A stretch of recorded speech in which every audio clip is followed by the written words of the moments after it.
Вітаю, друзі! Ну що, Вова дотрендився.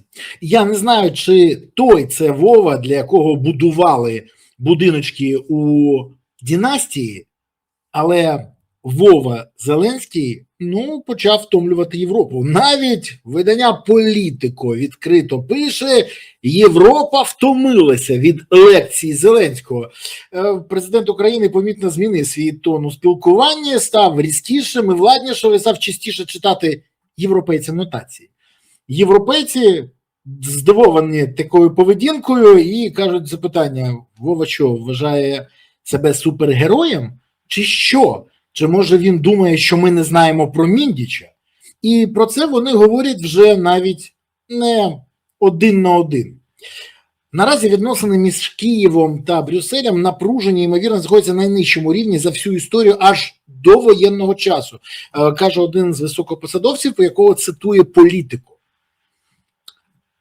Зеленський фактично зараз став, читати лекції менторським тоном європейським лідерам. Більше того, цього року він стає більш різким і хамовитим. Європейці це помітили. Він, звісно, натхнений зростаючою впевненістю і стійкістю України, яка пережила ще одну жахливу зиму, попри те, що Зеленський не підготував країну знову до цієї зими. І, до речі, він розчарований, бо, на його думку, все-таки яка боязкість є у союзників, і взагалі зараз він просто направо і наліво мочить, і в мене відчуття, що мета Володимира Зеленського – розсваритися остаточно з європейцями. До речі, він тоді на правильному шляху, бо йому це вдається. Минулого місяця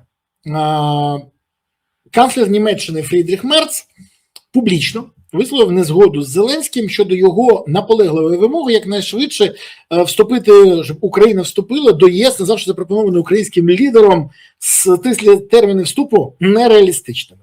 Потім йому вторили поляки, французи, всі інші, і фраза «У Зеленського була ідея вступити в ЄС до 1 січня 2027 року». Це не працює. Навіть 1 січня 2028 року нереалістично, заявив німецький канцлер. Міністр закордонних справ Естонії відверто сказав, що Зеленський бреше, розповідаючи про те, що Росія мобілізує росіян для того, щоб напасти зараз на Естонію. Більше того, його слова підтвердив і голова комітету парламенту Естонії, і естонська розвідка, а потім британська і німецька. І зараз Зеленського почали вже вказувати, що він хамло і брехло. Це погана історія, тому що нам може не подобатись Зеленський. Але якщо таке ставлення у керівництва тих країн до Зеленського, то це впливає і на відносини між нашими країнами. Ми вже бачили, до чого можуть дойти відносини, коли починає підійматися градус. Не пам'ятаєте? Нагадаю, Угорщина часів Орбана. Так, це Орбан. Але якщо хамити без зупинки, відносини псуються. І якщо ви забули, то на Вільнюському саміті НАТО Зеленському вже колись казали: ми не Амазон, казав міністр оборони Британії, навчиться казати дякую. Зеленський тоді почав казати дякую, але зараз знову забув і почав хамити. Більше того, Мерц, коли поставив членство в залежності від завершення війни, заявивши, що вступ буде неможливий, поки триває конфлікт, фактично почав навмисно опонувати Зеленському. І це говорить про те, що з Німеччиною у нас зараз теж погані стосунки. Окрема історія, це ще не все, до речі, і це треба теж розуміти, що у нас є проблема вже із одним з найкращих і найтаких потужніших адвокатів України, головною дипломаткою ЄС Кая Каллас, колишня прем'єр-міністерка Естонії. Бо вона зараз каже, що Молдова краще готова, ніж Україна. Це констатація факту, але раніше вона ніколи собі такого не дозволяла. І глава європейської дипломатії Каллас заявила, що для Кишинева склалися сприятливі умови для просування в ЄС. Брюссель максимально хоче прискорити процес вступу Молдови до ЄС. Це як же треба було насрати людині в душу, щоб вона просто таке сказала? Те, що Володимир Олександрович вміє, тут навіть сумніву немає ніхто. Але ще раз, це вже має наслідки. Бо Зеленський своїми діями, заявами не тільки псує свої відносини з кимось, а заважає Україні євроінтегруватися, а ще, і це важливо, зменшує підтримку для України. І це не перебільшення. А для розуміння, на неформальному саміті ЄС на Кіпрі у квітні Зеленському, як повідомляють багато європейських джерел, лідери дорікали через його очікування щодо членства в ЄС і пояснювали, що не можна зробити виключення для України, якщо Україна нічого не робить, бо з січня по квітень, а це січень, лютий, березень, квітень, жодного закону навіть Україна не прийняла, який був потрібен. Жодного. Жодних умов не було виконано. Навіть обіцянка Зеленського з минулого року, він клявся, що займеться реформою ДБР, не виконана, тому що Зеленський не хоче реформувати ДБР. Йому треба, щоб це був його кишеньковий орган, яким би він тиснув на тих, хто йому не подобається. І європейці про це йому почали казати. Зеленському це не сподобалось. Більше того, йому сказали багато хто, ви що думаєте, ми не бачимо, що відбувається. В особистій бесіді з доволі відомим французьким політиком я нещодавно почув, що європейці добре розуміють, що відбувається в Україні. І їм не подобається, коли на них перевішують відповідальність за те, що влада України щось не робить, або не хоче робити, або навпаки. Бо ще один політик майже пару днів тому сказав мені: ви думаєте, ми не знаємо про Міндіча, Шефіра і династію? Ви думаєте, якщо ми публічно цю тему не підіймаємо, то ми нічого не розуміємо?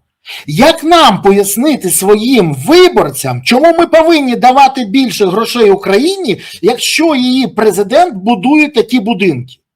І це для розуміння, що відбувається. Європейці сьогодні фактично на шпагаті, і їх посадив президент Зеленський на це. Через те, що вони розуміють, що Україні потрібні гроші, але корупцію, яку розплодив Зеленський, вбиває підтримку України. Тому що, як пояснити пересічному європейцю, чому гроші повинні йти на забезпечення його умов життя, а на Україну? І розмови про те, що Україна б'ється за всю Європу, не працюють. Велика кількість людей в Європі так не вважають. Більше того, це в Україні всі впевнені, НАТО не врятує, а в Європі вважають інакше. Це величезна проблема. Більше того, за словами того ж Зеленського, всі навколо винні йому, а він не розуміє, що зараз європейці на нього дивляться з його словами, які він, пам'ятаєте, сказав хлопцям з Радіо Свободи: я нічого не должен. Все. Бо на підставі чого нам допомагають? На підставі підтримки, на підставі доброго ставлення і бажання, щоб Росія дійсно не захопила незалежну країну. Зеленський підготував країну до повномасштабки? Ні. Зеленський поборов корупцію? Ні. Навпаки, так розплодилося, ми всі бачимо Міндічгейт. Зеленський, може, не завалював ракетобудівну програму до початку повномасштабки? Завалив все на велике крадівництво. Тому до кого він претензії свої висуває? І оці нав'язливі вимоги Зеленського вже раніше, до речі, створювали проблеми не лише з президентом США Дональдом Трампом, а й з прихильними лідерами до України. У 22-му році попередник Трампа Джо Байден, як повідомляється, і про це писали багато хто, втратив самовладання через українського президента, і коли Зеленський вимагав ще більше допомоги, просто-напросто казав гроші, гроші, гроші, а звітувати не дуже хотів, і тоді той його назвав білю в сраці. Так от можна сказати. І, до речі, навіть не казав дякую після схвалення додаткового мільярда допомоги для України. Більше того, Зеленський, і, до речі, не лише Зеленський, а й багато інших українців справді вважають, що вони воюють не лише за Україну, а за Європу та Захід. Тому нема потреби бути комусь вдячними чи дякувати комусь або пом'якшувати свої вимоги. Каже експерт-республіканець із зовнішньої політики, я раніше консультував Україну і попросив не називати його ім'я, видання «Політику». А він справді вважає, що Європа винна Україні. Це впливає на його мислення і риторику. І він не розуміє, тому що рівень його компетентності це вже я чув декілька разів, не відповідає його посаді. Він не може зрозуміти, що допомагають на підставі зобов'язань, договорів і взаємовигідних відносин. У нас нічого цього не підписано з Європи. Те, що вони нам допомагають, це добра справа, за яку ми повинні забувати дякувати. Бо Зеленський забуває про один момент. Якщо сьогодні Європа скаже до побачення і припинить фінансування, а також припинить купувати зброю для України, то завтра Україна просто не зможе воювати. Не буде чим і не буде ресурсів. Але коли це хвилювало нашого шоумена, який вважає, що він цар? Більше того, дехто вважає, що от такий підхід Зеленського до переоцінки своїх можливостей і додає його відверто хибного впевненості в його різкій манері поводжуватись так себе з європейськими союзниками. Його риторика ризикує відштовхнути навіть самих партнерів, від яких Україна залежить у питанні грошей. Про це пише Політико прямою мовою. Вона пише: минулого місяця ЄС схвалив 90 мільярдів євро зброї та публічної підтримки. Але такий підхід може все зіпсувати вже зараз. І якщо шоумен цього не розуміє, то в нас погані перспективи. На Всесвітньому економічному форумі в Давосі у лютому Зеленський здивував європейських лідерів, різко дорікнувши їм за недостатню допомогу Україні. І зрештою за недостатку уваги до власної оборони. Більше того, його спіймали там на брехні. Але пам'ятаєте, коли він сказав, що там були затримки? Так не було затримок. Потім з'ясувалося. І йому всі відповіли. І більше того, не європейці навіть винні були в будь-яких затримках. Але в бік американців він мовчав і засунув собі в дупу свій язик. Тоді, бо Зеленський не задоволений тим, як європейці мобілізували підтримки. Але, знаєте, зараз видання Політико і ще таке видання пишуть про те, що у Зеленського, кажись, взагалі все поплавилося. Процитую. Щодо американців, Зеленський майже готовий махнути на них рукою і майже дійшов до фрази «з адміністрацією Трампа покінчено», сказав колишній радник Зеленського. Поки вони продають німцям ракети Петріот, щоб ті передавали їх нам, це нормально. Але з європейцями наростає розчарування, тому що ми воюємо за Європу, робимо це заради європейців, і щоб бути частиною Європи. Європейці досі не можуть зібратися. Ми воюємо за себе, щоб Україна залишилася на політичній мапі світу. Ми воюємо за те, щоб ми не зникли, не стали частиною Росії. Ми воюємо за те, щоб жити в своїй країні. Але ж в голові Зеленського він воює за когось ще, йому всі винні, і тому ніхто не має права ставити запитання про будиночки в династії. Те, що зараз відбувається, це страшна ситуація для всіх нас, щоб ви зрозуміли. У розумінні Зеленського Європа потребує України. Тим часом Європа каже: у вас найбідніша країна в Європі. У вас найвищий рівень корупції. У вас неймовірна кількість незаконної зброї на руках. У вас потенційно олігархи нові, старі, все, що залишається у владі. У вас проблем купа, нереформована судова система, все інше. Ви впевнені, що ви потрібні Європі? Може, ви спочатку хоч трохи змінитесь, трансформуєтесь? А Зеленський каже: ні, беріть нас такими. Я дуже хотів би, щоб Європа нас взяла такими. Але я розумію, що Європа хоче, щоб ми самі позбавилися від багатьох проблем, готова це фінансувати, допомагати, але все ж таки самі позбулися цих проблем. І після цього готова приймати.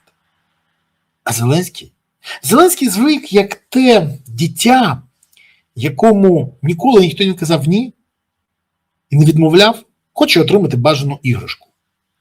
Одну іграшку він вже отримав, вона називається Україна, до якого стану він її довів, всі бачать. Європа не хоче, щоб завдяки Зеленському з Європою було щось схоже. Тому Зеленському треба трохи вгамуватися, навчитися знову казати дякую і припинити своє хамство.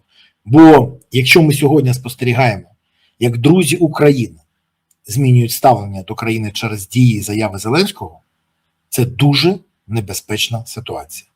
А далі може бути ще гірше. Сподіваюсь, що висновки на Банковій зроблять, бо така стаття, яка з'явилась в Політико, випадково не з'являється. Це перший сигнал від європейців про те, що вони втомилися від хамства, брутальності нашого актора, який грає Черчилля у зеленій футбольці. Треба дорослішати, навіть якщо не дуже хочеться. Дякую, що дивилися, дякую, що поставили вподобайки, підписались, прокоментували і поширили відео. Напишіть, чи отримали ви розуміння, що відбувається. А ще не забувайте, будь ласка, підтримувати ЗСУ. Донайте на ЗСУ, приєднуйтесь до ЗСУ, допомагайте ЗСУ.